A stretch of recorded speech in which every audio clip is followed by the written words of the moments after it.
I'm Greasy Will, and this is Inside East West. Today we are going to take an inside look at the largest studio at East West, Studio One. Let's go. It's afternoon, so I'm allowed to drink. It's not, it's 11:30. Here we are, Studio One. Big, beautiful control room. This is one of the largest control rooms here at East West. It's also got this big old producer desk here for everybody to work off of. And then, of course, if you're in Studio One, the Studio One live room. It's gonna be my ice clinking around. This is my signature, actually, is the ice clinking around in my drink while I talk.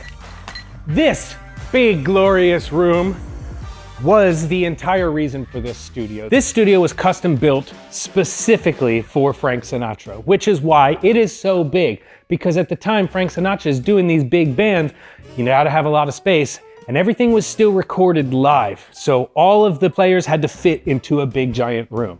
You'll see a lot of stuff with Bill Putnam where he specifically uses these angled designs. Now, when these walls were first built, they actually were movable.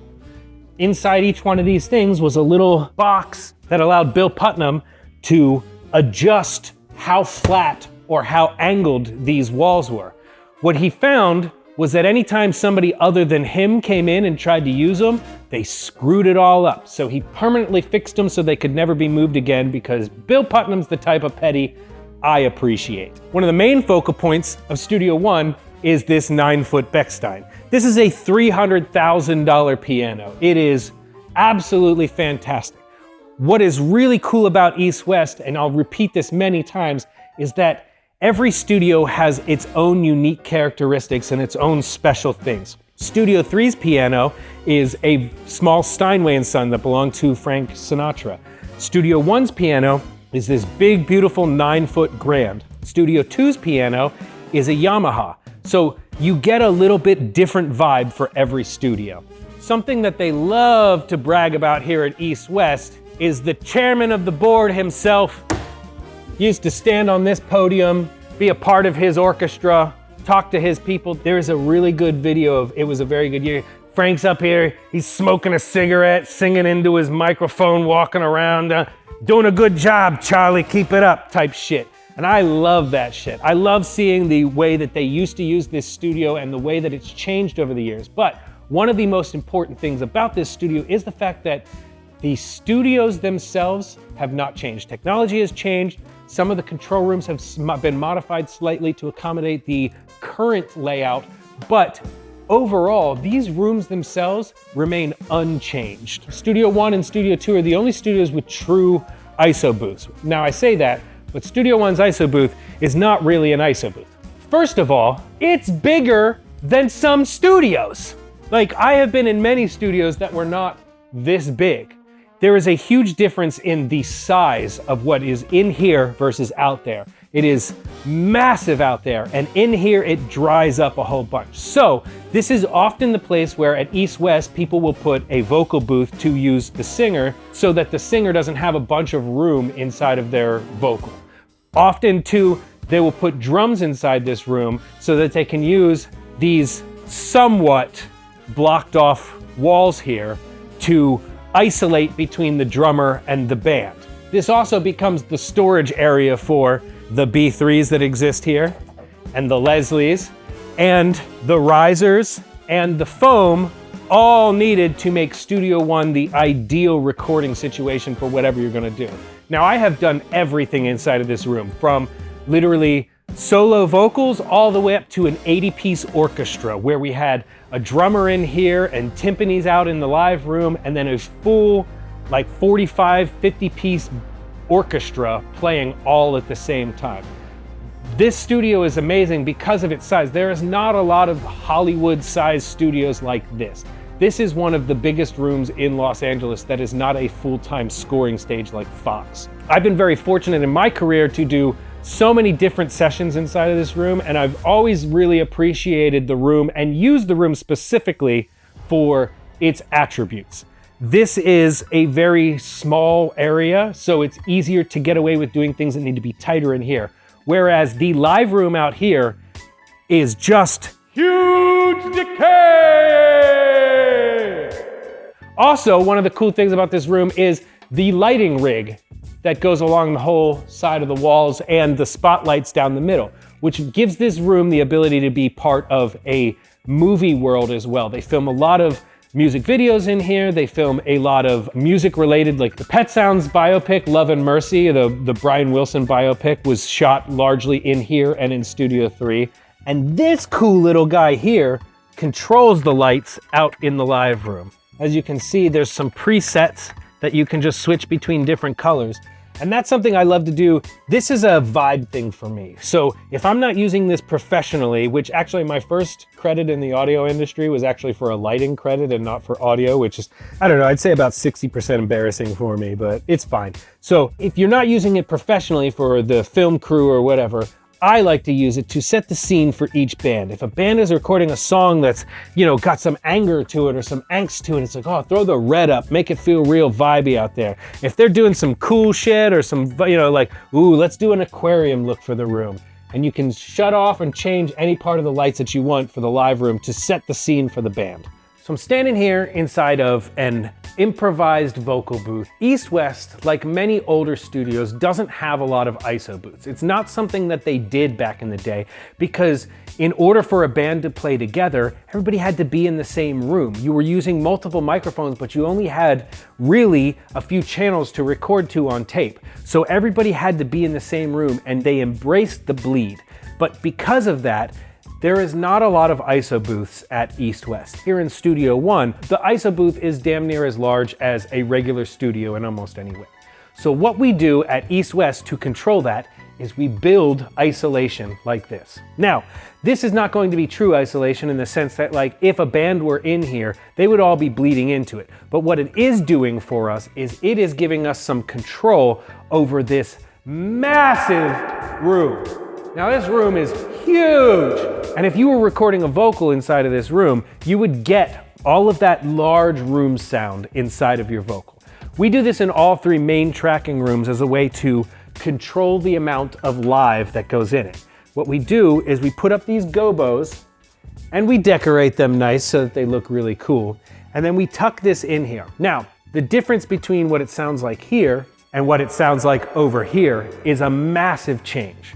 And even this tiny little bit of reduction can make all the difference. But in Studio One specifically, sometimes it's not enough. So what we do to further deaden the room is just fill it up with stuff. Now it's great to have a big live room, and I actually love in my vocals, we're almost always using a little bit of space in our vocals, some reverb or some delay to create some depth. I like to have a little bit of the natural room and it makes it sound really good. But like I said, it's very large out there, so there's a lot of ways that we mitigate it. First is by randomly placing objects throughout the room like these gobos. This will deaden the space a lot. Then the next step for me is usually these huge foam blocks, which we have a lot of here, as you can see, and we'll space those out throughout the room. And then the last step that I take is in the secret spot. Yes, baby! The home producer's best friend, cheap rugs from the dollar store. Now I got a lot of them in here, as you can see, and these rugs are what we use to deaden the space. Now simply placing rugs out randomly around the studio starts to soak up all that sound and it starts to deaden the room itself. It's basically like covering the whole room in carpeting or your cheap shitty foam squares that you buy off of the internet because you think it makes it look like a real studio, but in fact, you'll never fucking find that shit in a real fucking studio because that's not how it works. People use carpets and shit, it's better. Anyway, so that's how we deaden up the rooms to keep from it being a big live room whenever we're working. And it really goes to the vibe more than anything, because of course I can put the vocalist in this little room, build the same little vocal booth like we did out there, but there's something special for a vocalist to sing in this big live room. So I don't have any problem with putting a vocalist in this big live room and then using those materials to deaden the room up. The same thing happens in Studio 2, less in Studio 3 because it's already a very tight room, and it won't happen at all in Studio 5 because Studio 5's an extremely small booth. Now, originally, when Bill Putnam built these rooms, all of the tie lines were on the walls here. Over time, being that they're built into the walls and that things expire, all technology has a lifespan. some of these started to become not as reliable. What they eventually did is they tied in all these tie lines to this, which is affectionately referred to as Al Jr. And all of these are normal directly to the console in Studio One, where you can literally, channel 49 goes straight into input 49 on the console.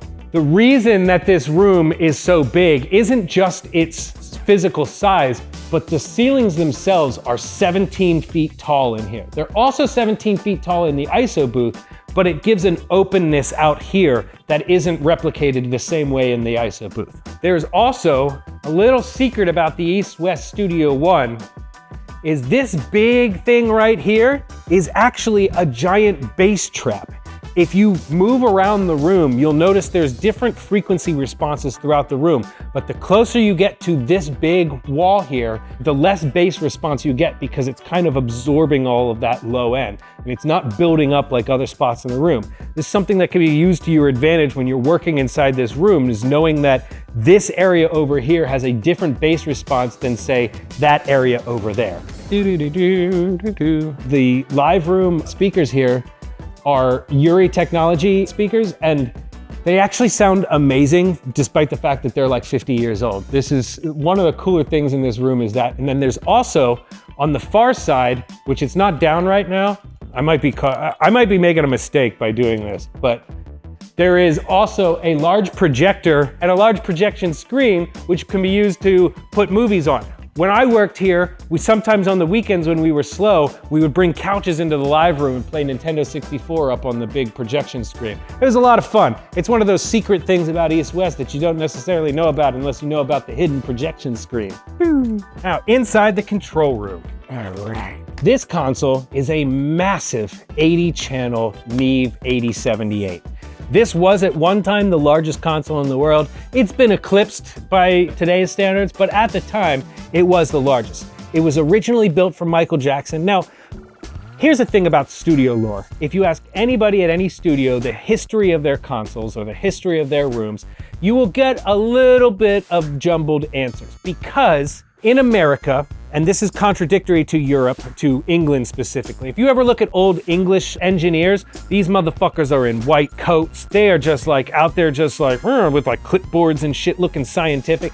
In America, they were flying by the seat of their pants, and most of them were drunk or high for a good portion of the time. So in America, our information's sketchy at best. The point was, at that one point in time, they took two 8078 consoles and they jammed them bitches together to make one 80-channel console. Now, because this console is so big, it's typically used as a split monitor, but where the left side of the console is the inputs, and these inputs will go directly to Pro Tools, and the right side of the console is our outputs from Pro Tools. So you will use the left side of the console specifically for the mic pre's to go into Pro Tools, and the right side of the console will all be line inputs coming back from Pro Tools. And this is easy to confuse and screw up whenever you're working in here, but as you get used to it, you understand this dividing line, everything to the left is recording, everything to the right is monitoring. This console features an extremely rare automation system by George Massenburg called GML Automation. And the really fucking goofy thing about that is this entire automation system runs off of this old Mac G5 iBook from 1987. I swear we had the same ones whenever I was in school as a kid. And it's because you can't update most of this software that this runs off of. When we were rebuilding this console and we were putting it back together, we literally had to go into the code for the GML and do line-by-line edits to fix the things that were wrong with it.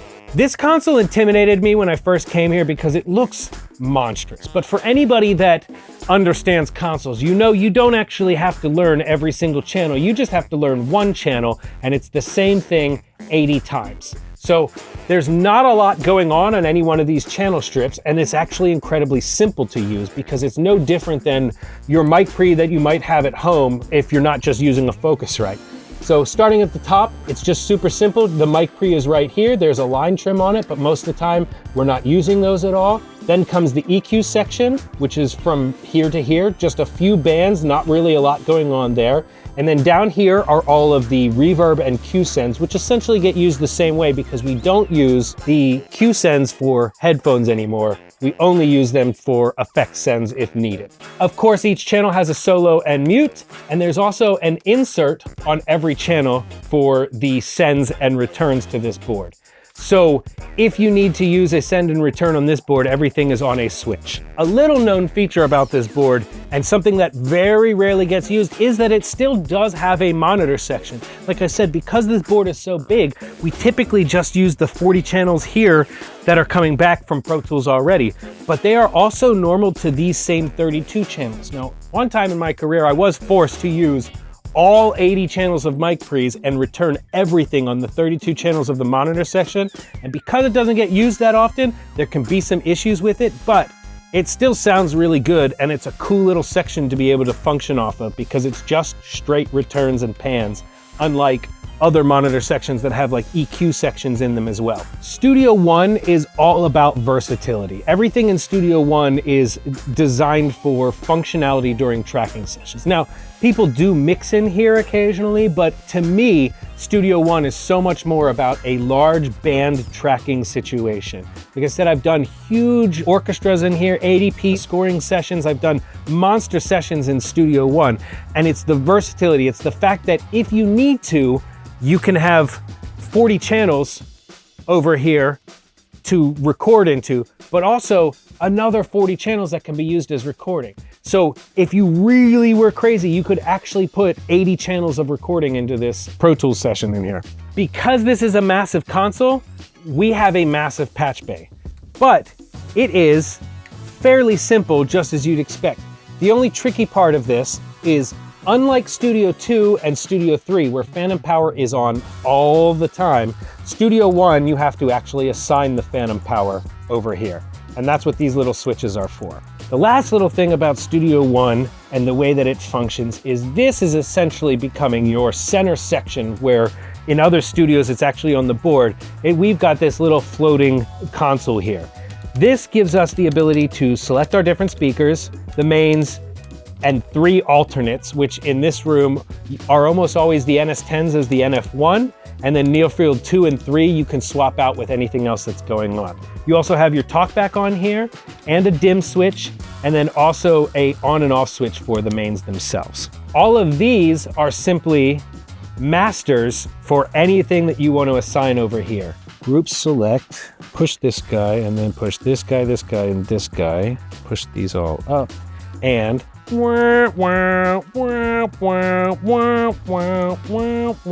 so you can have a master controller for any set of faders. Sometimes this is really helpful for me. I'll use it for drums. Say I put all my drums on this one right here, and then I use that to turn them all up and down an even amount rather than going and setting each one. So that's the inside look at the Studio One control room and live room. If you have questions, leave them in the comments. Make sure you follow East West on social media. Make sure you follow me on social media, and make sure you subscribe so you get to see more of these Inside East West videos as they come out.